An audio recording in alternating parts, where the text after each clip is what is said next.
Hello everybody, Ben Woodruff here with another Falconry video. Today's video, I'm still sick and don't have my voice. Also, it's a rainy, gloomy day here in northern Utah, and being under the weather, instead of a how-to video, I wanted to talk about some interesting species. The catalyst for this video is actually, remember, I live in Utah.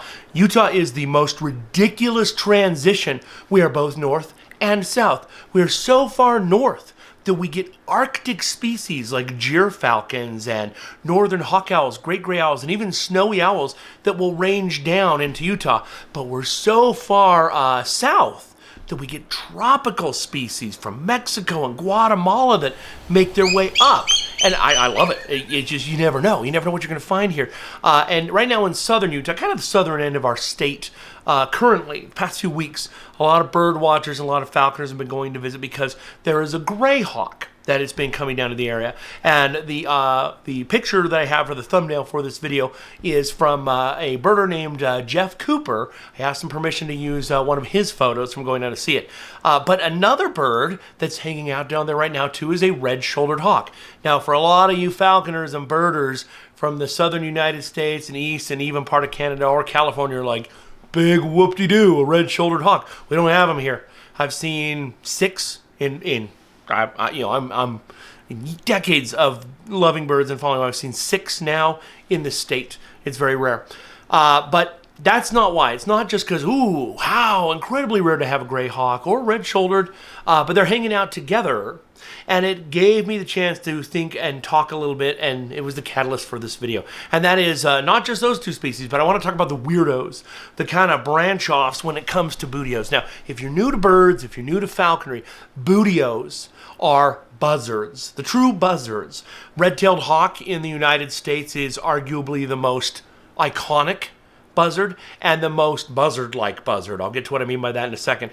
If you're old world, probably the common buzzard is the most iconic and buzzard-like buzzard to bear that name. So again, Americans, a buzzard isn't a vulture, it's a soaring hawk, and the soaring hawks are taxonomically called the Buteos.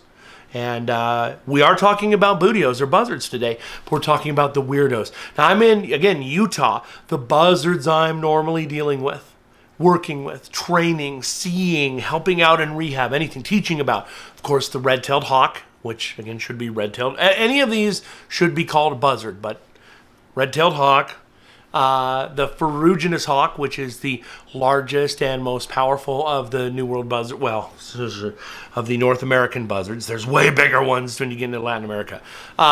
The rough-legged hawk, which is one that I very much love to fly and train, but they haven't, not as many have been making it to Utah the past few years. And the Swainson's hawk, which is a migrant that goes from as far north as Canada all the way down to Argentina when it migrates. So these buzzards are very cool, very neat, great, wonderful, but there's a branch that has become highly specialized, and most birders and falconers that I talk to about these species, there's 4 of them I'm going to mention, they don't think of them at all in terms of related. These are very highly closely related. Genetically, these are 4 closely related species. And I'll talk about the use, potential use, and the actual use in falconry as well. But first I want to talk about the birds themselves. So these are the red-shouldered hawk, which, you're going to see the broadest range of habitat that you're going to find these in the United States. There is the gray hawk, which used to wrongly be called the Mexican goshawk because it was kind of thought of as, based off of its markings and colorations, as being sort of a desert version of a goshawk that you'd find in Arizona, Texas, New Mexico, and Mexico. Nope, it's a buzzard. The broad-winged hawk, which is the smallest buzzard in the United States, ridiculously tiny, laughably tiny, and the roadside hawk. Roadside hawk is very near and dear to my heart. Roadside hawks are about the same size as a broad-winged hawk. Now, why I'm bringing these birds up, they're all very closely related, and in fact, broad-winged hawks and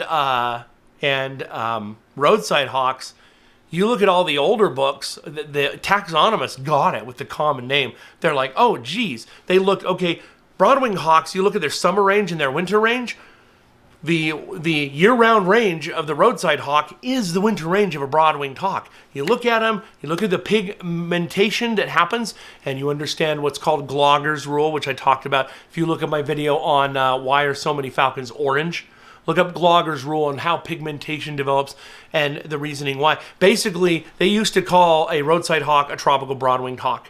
It's Latin American for the most part. But it's in North America, and Mexico is most definitely part of North America. I don't know why people forget that. Canada, United States, Mexico, that's North America. It's one of our North American buzzards.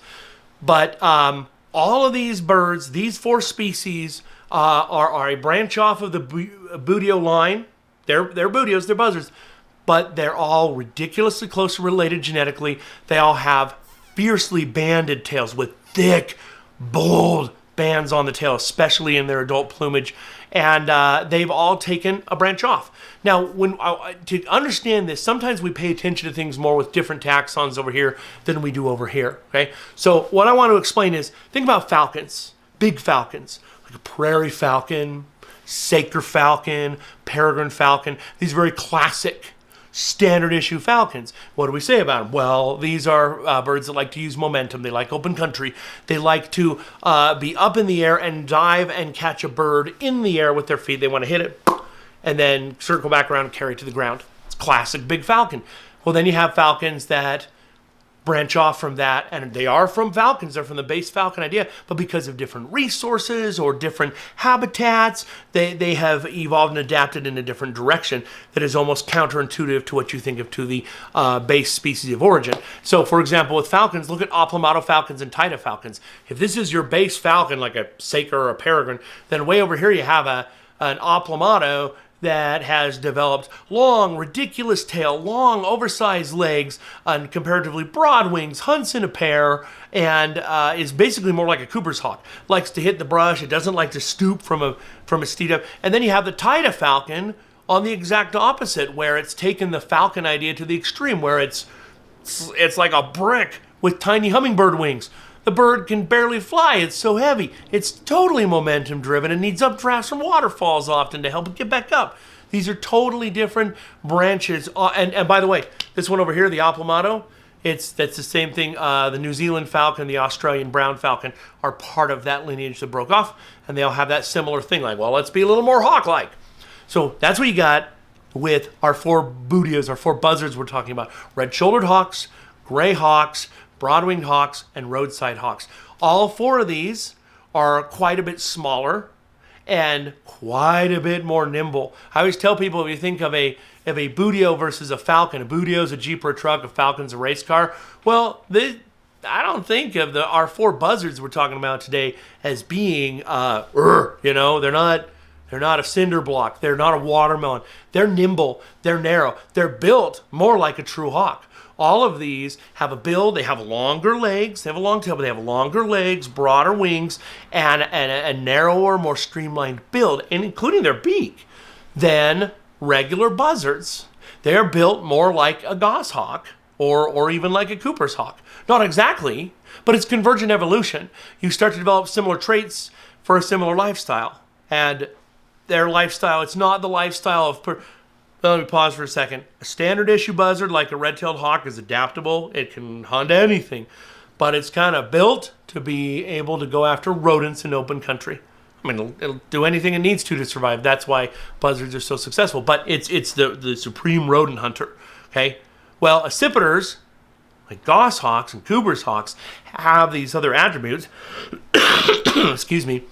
For forest life and for hunting birds. These 4 buzzards we're talking about, they're not often bird hunters on their own, but they live in dense forests, which is not normal for a buzzard. Buzzards are more of an open area bird. So these birds have developed the ability to be nimble, and they've taken advantage of prey items that aren't the normal staple of a regular buzzard. Regular buzzard is going after mostly rodents, mice and rats and voles and gophers and things like that, even rabbits. And of course, we usually use them to hunt rabbits. But these 4 buzzards have taken advantage of deciduous and tropical environments that are much denser. So being smaller is better. And they will hunt, all of these, They will hunt whether. Oh, and of course, I got to say desert environments too, especially with the gray hawk. But they are going after things that are not normal. They're hunting a lot of lizards, including lizards on trees, and they learned that in the morning, forest-dwelling lizards are going to be on the east side facing. So you get out in the morning in areas with a lot of lizards. You're looking for red-shouldered hawks. You're looking for gray hawks, even roadside hawks. They're all facing west because the lizards are all on the east side of the trees trying to warm up because they're cold-blooded.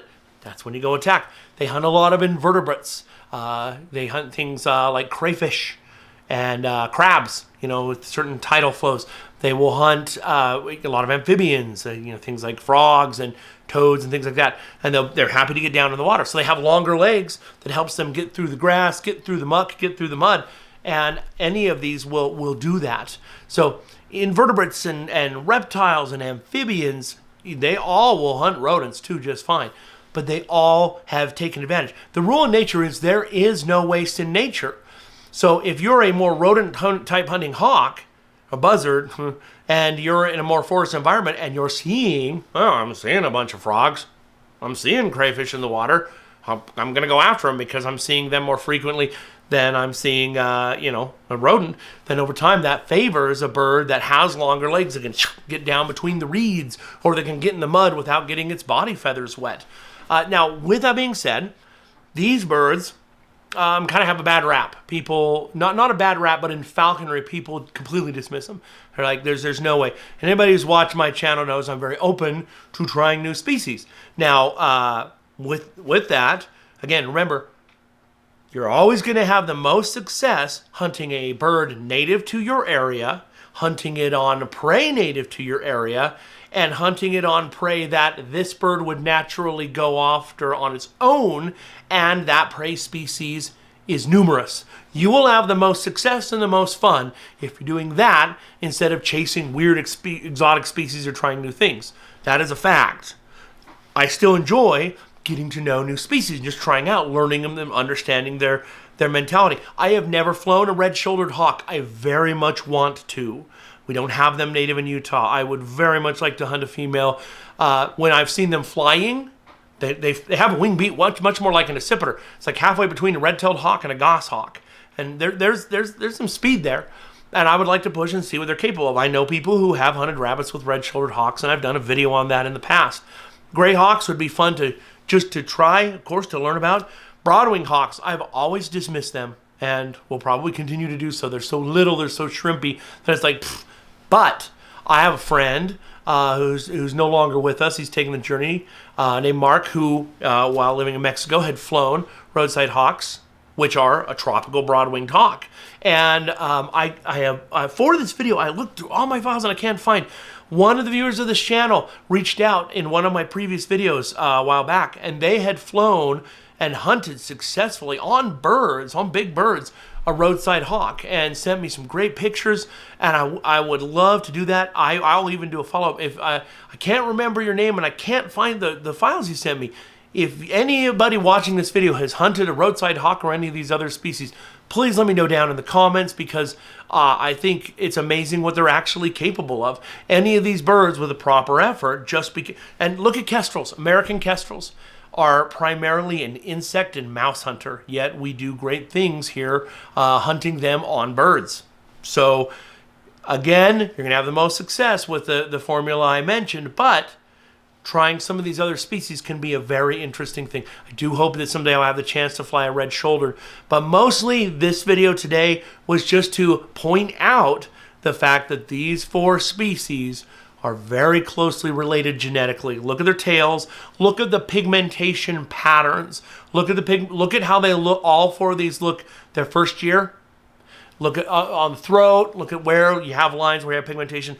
And even though gray hawk is so faint, look at where they are. Look at their dimensions. They're all very closely related. You can see it morphologically, but genetically is also shown that these 4 came off from the same lineage. So anyways, this is just a random ramblings and kind of some fun information. And again, this was sparked by the fact that we have two of these species hanging out right now in southern Utah that should not be here, and all the bird watchers are swarming to see them. So hope you enjoyed this video. If you haven't already, if you could please subscribe. It helps me keep this channel going. If you have comments, if you have suggestions, I know I don't always get to them fast, but I very much appreciate the conversation going down below. Now, one more thing too, just to try to help get these videos out, and also to try to get worldwide discussion about falconry techniques and falconry species, I started a Facebook page the other day called Ben Woodruff Falconry. It's just Ben Woodruff Falconry, and it's a group page. Anybody can get on it, but I'm going to be posting cool facts and information on falconry and birds of prey, and just try to get a worldwide discussion about falconry going. So anyways, hope you liked the video, and as always, happy hawking.